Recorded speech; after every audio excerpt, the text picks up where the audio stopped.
लाख से ऊपर है कोई डांसर? हाँ जी, महक मलिक है।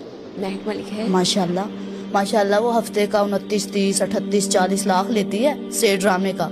माशाल्लाह।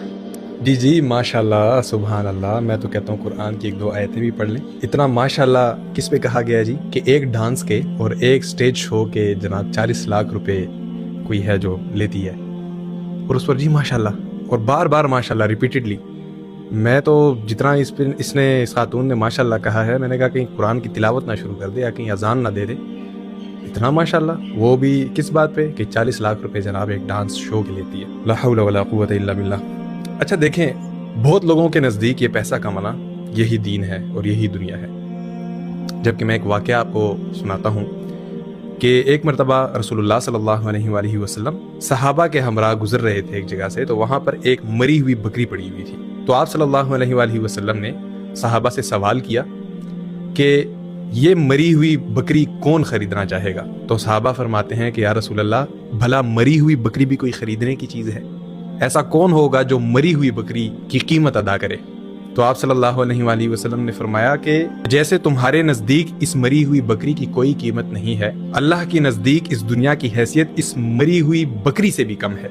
अल्लाह अकबर। ये दुनिया की हैसियत है, ये दुनिया के अशिया की बात हो रही है, ये उस दुनिया की बात हो रही है जिसके पीछे इंसान दौड़ता चला जाता है। अल्हाकुमुत तकासुर हत्ता ज़ुरतुमुल मकाबिर। कुछ लोग माल के पीछे दौड़ते हैं और इस कदर अंधों की तरह दौड़ते चले जाते हैं, हत्ता ज़ुरतुमुल मकाबिर, यहाँ तक कि वो अपनी कब्रें जा देखते हैं। यानी उस माल के पीछे वो इस तरह अंधों की तरह लगे रहते हैं कि इस दौरान उनको मौत आ जाती है। माल ही सब कुछ नहीं है। अल्लाह के रसूल सल्लल्लाहु अलैहि वसल्लम ने क्या बेहतरीन मिसाल दी है कि अल्लाह के नज़दीक दुनिया की हैसियत इस मरी हुई बकरी से भी कम है। तो आप अंदाजा लगाएं कि इस दुनिया की क्या हैसियत है जिसके लिए औरतों ने सरों से हिजाब उतार दिए, मर्दों ने आज अपनी 4 दीवारियों के अंदर अपनी इज्जतें नीलाम कर दी, छोटे छोटे बच्चे आज अपने रोल मॉडल 2 टके के यूट्यूबर्स को बना के अपनी 4 दीवारियों को दिखाने के चक्कर में लगे हुए हैं। सिर्फ किस लिए? सिर्फ और सिर्फ इस दुनिया को कमाने के लिए। और यकीन जाने जब हम सब अपनी अपनी कब्रों में जा पहुंचेंगे, यकीन जाने हमें बड़ा अफसोस होगा। जिसने सिर्फ दुनिया के पीछे दौड़ लगाई होगी,